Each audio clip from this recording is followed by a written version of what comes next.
तराबी की नमाज औरतें घरों पर किस तरीके से पढ़ेंगी और उनको किस तरीके से पढ़ना चाहिए। दूसरी चीज ये जानेंगे कि एक तराबी अगर छूट गई तो क्या अब हमें कोई तराबी नहीं पढ़ना है।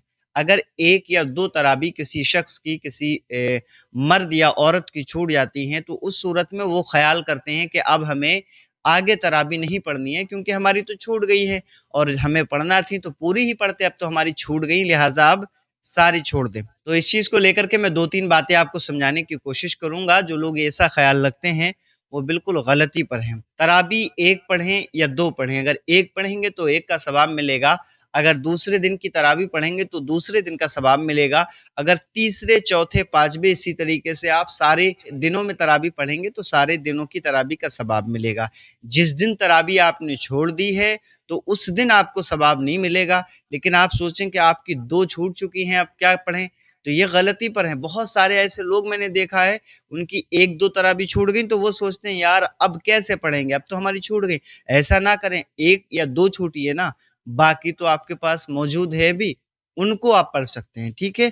अच्छा, तराबी पढ़ने का तरीका क्या है? तो मर्द हज़रात तो मस्जिद में जाकर के इमाम के साथ में कुरान सुनते हैं और तराबी अदा करते हैं। लेकिन इनफिरादी तौर पे अगर अकेले कोई तराबी पढ़े, चाहे मर्द हो या औरत, तो वो अकेले तराबी किस तरीके से पढ़े? उसको नमाज़ इशा से जब वो फ्री हो जाए, इशा से नमाज़ पढ़ने के बाद में वो 2-2 रकात करके नमाज़ तराबी पढ़ेगा। औरतें कैसे पढ़ेंगी? उनको 10 सूरतें जो अलम तरा से लेके और सूरह नास तक जो 10 सूरतें होती हैं, उन 10 सूरतों को 10 रकातों में उनको पढ़नी है। जब 10 रकात तराबी मुकम्मल हो जाएगी तो फिर जो है, फिर से वही सूरतें आप 10 रकात तराबियों में पढ़ेंगे, तो आपकी 20 रकात हो जाएंगी। लेकिन कुछ लोग हैं जिनको सूरतें याद ही नहीं है, सिर्फ 2 सूरतें याद हैं, तो उन 2 सूरतों के ज़रिए भी आप मुकम्मल तराबी पढ़ सकते हैं।